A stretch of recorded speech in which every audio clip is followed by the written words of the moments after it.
안녕하십니까. 시청자 여러분께 지식과 정보를 배달하는 에폭심의 천재들 TV의 배달부 이주희입니다.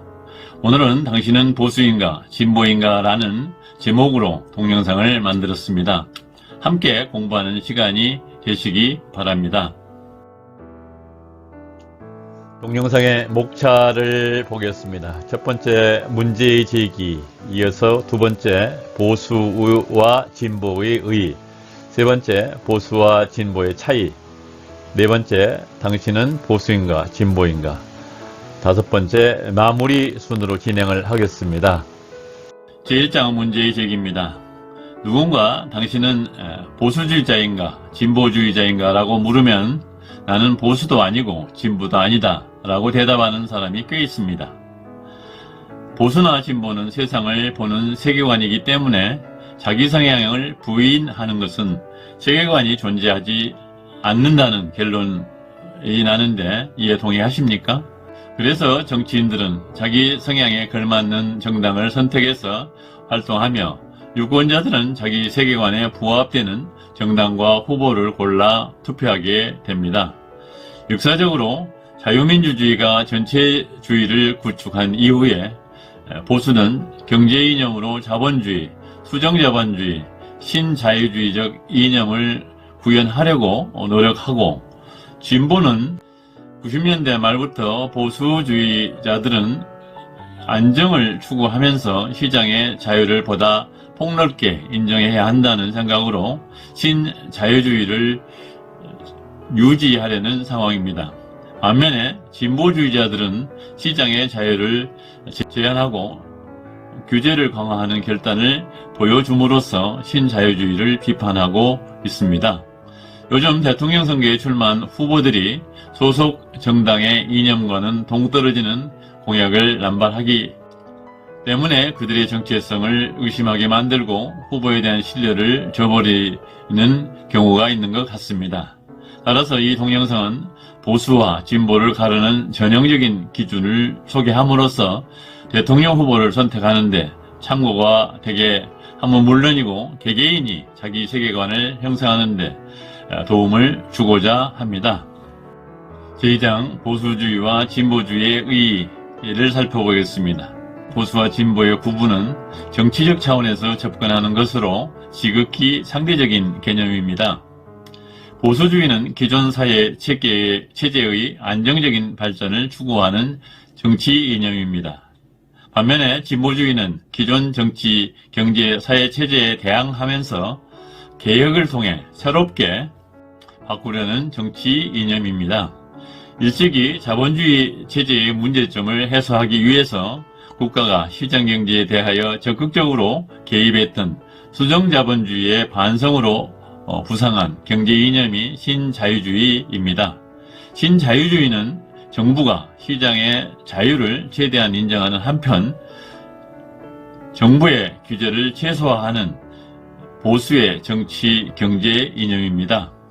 반면에 시장경제의 개입을 적극적으로 하려는 입장이 진보입니다.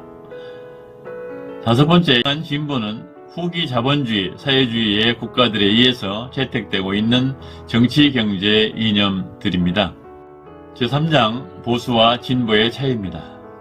첫 번째, 보수는 안정지향적이고 진보는 변화지향적입니다.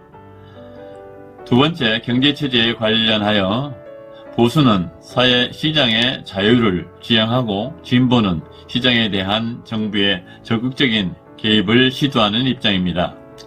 세 번째, 보수는 세금을 줄여서 기업의 투자를 도모하여 성장을 지향하고 진보는 세금을 많이 받아 국민들에게 나눠주는 분배에 역점을 두고 있습니다. 네 번째, 보수는 자유를 사회적 평등보다 우선적인 가치로 삼고 진보는 사회적 평등을 자유보다 우선적인 가치로 삼는 입장입니다.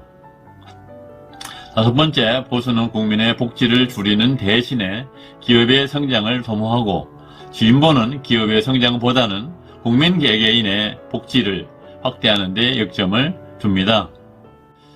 여섯 번째, 보수는 기업이나 국가 경쟁력을 강화하는 데 중점을 두고 진보는 사회적 약자 보호에 중점을 둡니다. 7번째, 보수는 작은 정부를 지향하고 진보는 큰 정부를 지향합니다. 8번째, 보수는 개인의 가치를 중시하고 진보는 집단의 가치를 중시합니다. 9번째, 중장년 세대는 대체로 보수적 성향을, 청년 세대는 대체로 진보적 성향을 가지고 있습니다. 제4장, 당신은 보수인가 진보인가? 이제 10개의 질문에 답하여 본인이 보수적 성향인지 진보적 성향인지를 체크해 보시기 바랍니다. 질문 1입니다. 기업의 법인세를 현재보다 인하하는 것에 대하여 1번 찬성한다, 2번 반대한다. 두 번째 질문입니다. 어떤 젊은이가 생활고를 비관하여 자살했다면 그 원인은 1번 개인 탓이다, 2번 사회 탓이다. 네 번째 질문. 성별, 장애, 학벌, 나이, 성적 지향성, 출신국가, 민족, 피부색, 언어에 대하여 차별금지법을 제정하려는 데 대하여 1번 반대한다, 2번 찬성한다. 네 번째 질문입니다. 아이를 출산하는 것은 사회 구성원으로서 지켜야 할 형무라는 주장에 대하여 1번 별로 동의하지 않는다, 2번 매우 동의한다. 다섯 번째 질문입니다. 모든 학생에게 기회를 주기 위하여 외고나 특목고 제도를 폐지한다고 하면 1번 반대한다, 2번 찬성한다. 여섯 번째 질문입니다. 유치원 무상급식은 1번 전혀 필요하지 않다, 2번 별로 필요하지 않다. 일곱째 질문입니다.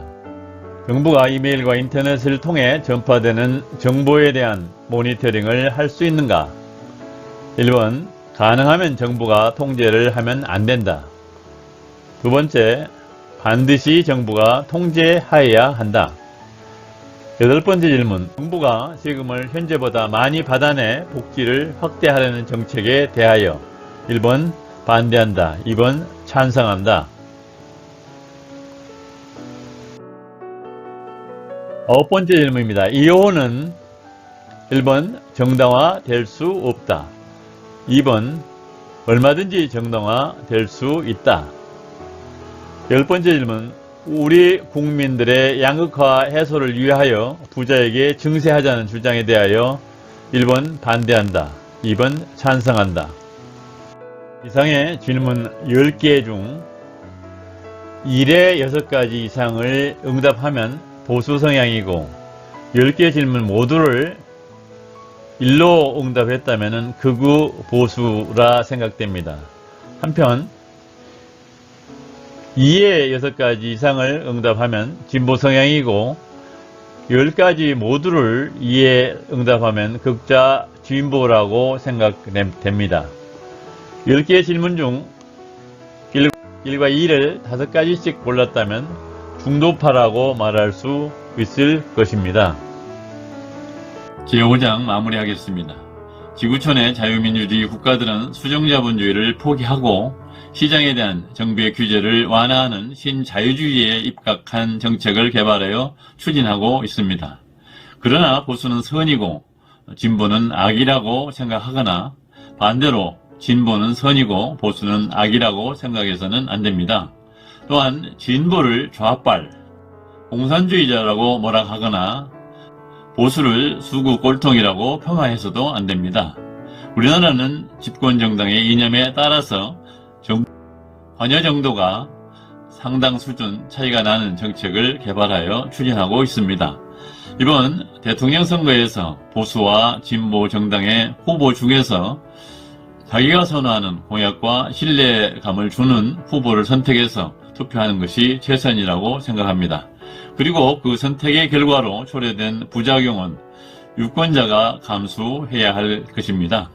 지금까지 당신은 보수인가 진보인가 라는 제목의 동영상을 시청하셨습니다. 이 동영상이 시청자 여러분에게 유익했다면 좋아요 버튼과 구독 버튼을 눌러주시고 시청 소감도 댓글로 달아주시면 대단히 감사하겠습니다. 다음 시간에 뵙겠습니다. 안녕히 계십시오.